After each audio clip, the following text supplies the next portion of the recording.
C compiler জিনিসটা কি?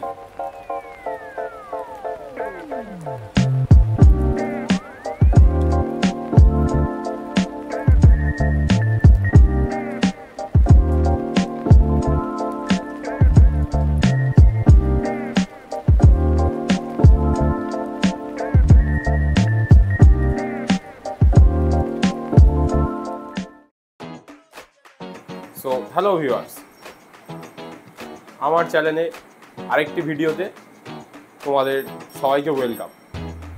তো আমার চ্যানেলের নাম হ্যাজ ইনক্লুড থিঙ্কিং, এবং তোমরা যারা যারা আমার চ্যানেলে নতুন তারা যদি চ্যানেলটার ভিডিও পছন্দ হয়ে থাকে তাহলে সাবস্ক্রাইব এবং লাইক করো। তো এর আগে আমি একটা ভিডিও দিয়েছিলাম যেখানে সি প্রোগ্রামিংয়ের কিছু বেসিক সিনট্যাক্স সম্পর্কে আলোচনা করেছিলাম। তো আজকের আমরা দেখব যে কী করে কম্পিউটারে সি প্রোগ্রামিং আমরা লিখব। তো এটাও সি প্রোগ্রামিং সিরিজের ভিডিও হতে চলেছে। তো কম্পিউটারে সি প্রোগ্রামিং লেখার জন্য আমাদের লাগবে একটি সি কম্পাইলার, মানে সি এর এনভায়রনমেন্ট সেট আপ করতে হবে। তার জন্য আমাদেরকে ডাউনলোড করতে হবে সি কম্পাইলার। তো সি কম্পাইলার জিনিসটা কি? সি কম্পাইলার হচ্ছে আমরা সিকে লিখবো আমাদের ভাষায়, যে যেমন আগের ভিডিওতেই আমি আলোচনা করেছিলাম, যেমন হ্যাজ ইনক্লুড থিঙ্কিং, প্রিন্টএফ, এগুলো নর্মাল ইংলিশই আমরা লিখছি আমাদের ভাষায়, কিন্তু এটাকে মেশিন বোঝে না। এই ভাষাকে মেশিনকে বোঝানোর জন্য যে হ্যাঁ প্রিন্টএফ মানে তোমাকে কিছু একটা প্রিন্ট করতে হবে, সেটা যাই হোক কিছু একটা প্রিন্ট করতে হবে, আমরা যেটা দেবো সেটা প্রিন্ট করতে হবে। এই যে কথাগুলো এগুলো মেশিনকে বোঝাতে হবে, তার জন্য আমাদের কি লাগবে? একটি কম্পাইলার। এবার কম্পাইলারটা কেন লাগবে? তো মেশিন, আমি আগেই বললাম মেশিন এই ভাষাগুলো বোঝে না।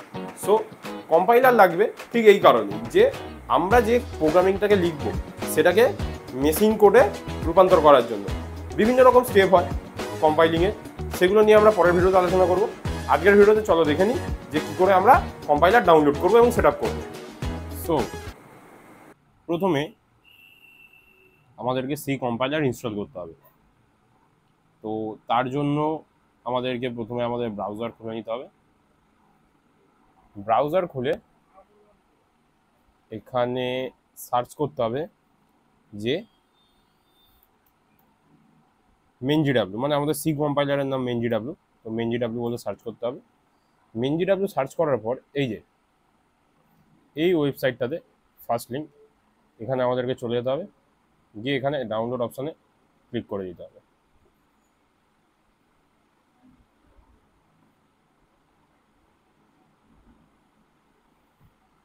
তো এটা ইনস্টল হয়ে গেছে। তো এবারে আমরা এটাকে রান করব। তো এটাকে আমরা রান করব, এটাকে রান করা যাক। Install, continue. এটা এবার কিছু সময় নেবে রেডি হতে, আস্তে আস্তে হচ্ছে। সো আমাদের এখানে এর ইনস্টলেশন এই ঘন্টায় কিছুটা হয়ে গেছে। এবার আমরা কন্টিনিউ করব। এবারে এখানে আমাদেরকে সিলেক্ট করতে হবে আমরা চাইছি কি কি। তো আমরা এমনভাবে ইনস্টল করব যাতে আমরা সি এবং সি প্লাস প্লাস সবই ইউজ করতে পারি। সো তার জন্য আমাকে এখানটায় ক্লিক করতে হবে। সো এখানে আমরা সি এবং সি প্লাস প্লাস দুটোই যাতে আমরা লিখতে পারি, পরে আমাদেরকে আর নতুন করে ইনস্টল না করতে হয়, তার জন্য আমরা এখানে সিলেক্ট করবো প্রথমে সি প্লাস প্লাসের এটা মার্ক ফর ইনস্টলেশন, অ্যান্ড তারপরে আমরা সিলেক্ট করব মেনজিডাব্লিউ32 base mark for installation and মেনজিডাব্লিউ ডেভ টুল কিট।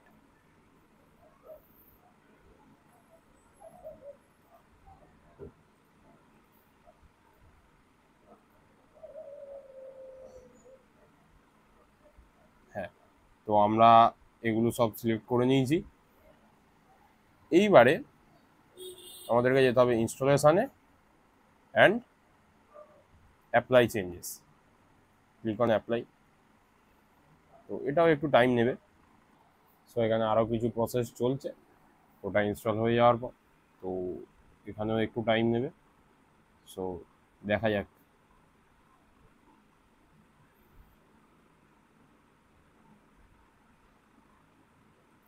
সো এখানে এটা হয়ে গেছে, এখানে ক্লোজ অপশানটা এনাবেল হয়ে গেছে। তো আমরা ক্লোজ করব।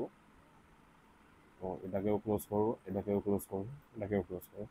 এবার আমরা একটা জিনিস চেক করবো যে আমাদের ইনস্টল হয়েছে কিনা। তো তার জন্য আমাদেরকে যেতে হবে রানে গিয়ে সিএমডি, উইন্ডোজ আর প্রেস করলে রান খুলে যাবে এবং সেখানে গিয়ে আমাদেরকে সিএমডি টাইপ করে, এখানে সিএমডি টাইপ করে এন্টার। তো সিএমডি খুলে যাবে, এখানে লিখবো আমরা যেহেতু জিসিসি কম্পাইলার ডাউনলোড করি, তো জিসিসি মাইনাস মাইনাস ভার্সন। তো এখানে যদি ডাউনলোড হয়ে থাকে তো এখানে ভার্সনটা দেখাবে, তো এখানে ভার্সনটা দেখাচ্ছে, তার মানে ডাউনলোড হয়ে গেছে। এবার যদি ভার্সনটা না দেখায় বা যদি দেখায় যে এটা ডাউনলোড হয়নি, তখন আমরা কি করব, মানে যদি ভার্সনটা না দেখায় তার মানে ওটা ডাউনলোড হয়নি। তো তখন আমরা এই WinGWতে যাবো, দিয়ে এখানে যে বিন ফাইলটা আছে এর পাথটাকে আমরা কপি করব। কপি করে আমরা সোজা চলে যাব এডিট সিস্টেম এনভায়রনমেন্ট ভেরিয়েবল। এখানে গিয়ে এনভায়রনমেন্ট ভেরিয়েবল, এখানে সিস্টেম ভেরিয়েবলের মধ্যে আমরা পাথসে যাব, পাথসে গিয়ে এডিটে যাব, এডিটে গিয়ে এই যে WinGW, এই ফোল্ডারটা এর আগেও আমি ইউজ করেছি যার জন্য এর ইয়েটা দেওয়া আছে। নয়তো এখানে জাস্ট নিউ ক্লিক করে ওটাকে পেস্ট করে দিলেই হবে। আর এটাকে মুছে দেবে প্লিজ। সো এটা করলেই হবে। তো আমি এটা ডিলিট করে দিচ্ছি কারণ আমার এর আগে থেকেই আছে। So okay okay and so আমাদের, তোমরা দেখতে হলে কী করে আমরা চেক করবো যে আমাদের কম্পাইলার ইনস্টল হয়েছে কি হয়নি। সো এবারে আমরা কম্পাইলার ইনস্টল হয়ে গেছে, এবারে আমরা লিখবো প্রোগ্রাম। তো প্রোগ্রাম লেখার জন্য আমরা প্রথমে ভিজুয়াল স্টুডিও খুলে নেব। তো আমরা আমাদের ফোল্ডারটায় যাই। সো এখানে অনেক কিছুই করেছি আমি, তারপরে যদিও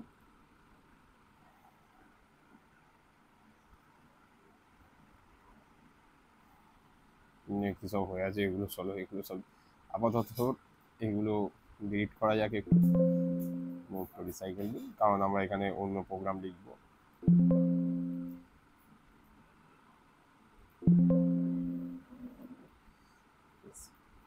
তো এই এটা ছিল আমাদের ফার্স্ট সি প্রোগ্রাম। তো এটা আমাদের ফার্স্ট সি প্রোগ্রাম। আর এবারে আমরা আবার নতুন করে এই প্রোগ্রামটাকে লিখবো এবং আমরা সমস্ত ইএক্সি ফাইল টাইল সবই উড়িয়ে দিচ্ছি, কারণ কম্পাইলার নামানো হয়ে গেছে। আবার আমরা দেখবো যে কি করে কি হচ্ছে। তো ভিএস কোডে এসে সবার প্রথমে একটা জিনিস করতে হবে, সেটা হচ্ছে কি এই সি এক্সটেনশন পার্ট, এই জিনিসটাকে ইনস্টল করে নিতে হবে, কারণ এটা ভিএস কোডে এক্সটেনশন যেটা আমাদেরকে ভিএস কোডে সি লিখতে সাহায্য করবে উইথ দ্য কম্পাইলার। ঠিক আছে, তো ওটাকে ইনস্টল করে নেবে। নেওয়ার পরে যে আমাদের প্রোগ্রামটা লেখা আছে, তো আমরা এটা একটু অ্যাডভান্স প্রোগ্রাম লেখা আছে, সো এটাকে আমরা লিখবো না, আমরা আমাদেরই একটা অন্য প্রোগ্রাম লিখি। আমরা ফার্স্ট যে প্রোগ্রামটা লিখি সবাই, হ্যালো ওয়ার্ল্ড।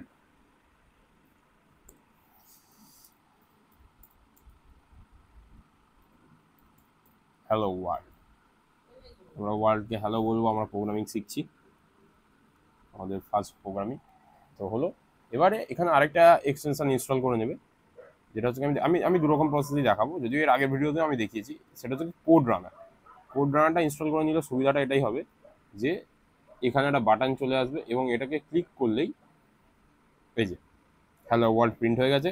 আমাদের first C program successfully run করে গেছে। ঠিক আছে, তো আমাদের first C program successfully run করে গেছে।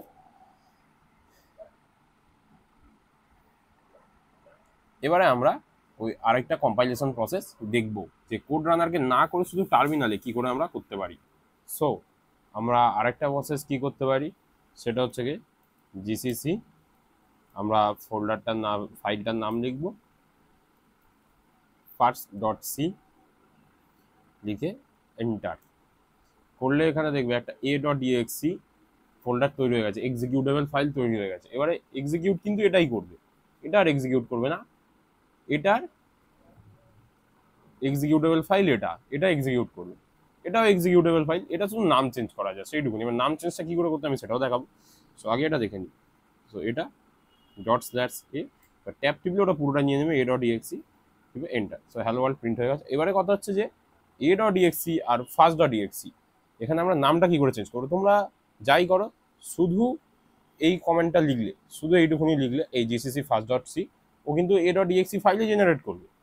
আর এখানে এই যে ফার্স্ট ডট সি লেখার পরে মাইনাস ও, যদি আমরা ওখানে ফার্স্ট লেখা আছে, আমি ই লিখলাম, চলো ই লিখলাম, লিখে প্রেস, এখানে দেখো ই ডট ইএক্সি বলে একটা তৈরি হয়ে গেল ফাইল এই নামটার জন্য, ঠিক আছে? সো এখানে যেটা দেবে সেটাই তৈরি হবে। এবারে আমরা যদি ই ডট ইএক্সি কেও রান করাই তাহলেও সেম হ্যালো ওয়ার্ল্ডই প্রিন্ট হবে। সেটা হচ্ছে কথা, কি করে নামটাও তোমরা ফাইলে চেঞ্জ করে সেটা দেখে নিলে। এটাকে আপাতত ডিলিট করে দিই। ফাইল অনুযায়ী ফাইলের নাম, হ্যাঁ, এবার কোড রানার যদি জেনারেট করে, কোড রানার থেকে রান করালে এটা অটোমেটিক হবে। কিন্তু যদি জিসিসিতে করতে হয়, মানে এখানে এখানে কমেন্ট লিখে যদি করতে হয়, তাহলে তোমাদেরকে এই কমেন্টটা দিতে হবে, বা এই কমেন্টটা যে কোনো একটা দিতে পারো, দুটোতে কোনটার কি পার্থক্য আমি বললাম। সো এটা আবার তোমাদের, আবার তোমরা কোনটা দিয়ে করবে, তবে দুটোই দিতে পারো, অসুবিধার কিছু নেই, দুটোই দিতে পারো। আমি এগুলো ডিলিট করে দেবো, ঠিক আছে? তো আশা করছি তোমরা সবাই প্রোগ্রামিং বুঝতে পেরেছো আমার ভিডিওতে, এবং যদি প্রোগ্রামিং আজকে কিছু বোঝেনি, এবং কম্পাইলার কী করে ইনস্টল করতে হবে সেটাও বুঝেছো। সো কম্পাইলার ইনস্টল করো, করে নিজের ফার্স্ট সি প্রোগ্রাম লেখো, এবং দেখা হচ্ছে পরের ভিডিওতে। সো ততক্ষণের জন্য জানতে থাকো, শিখতে থাকো, এবং নিজের এক্সপিরিয়েন্স গেইন করতে থাকো। Thank you.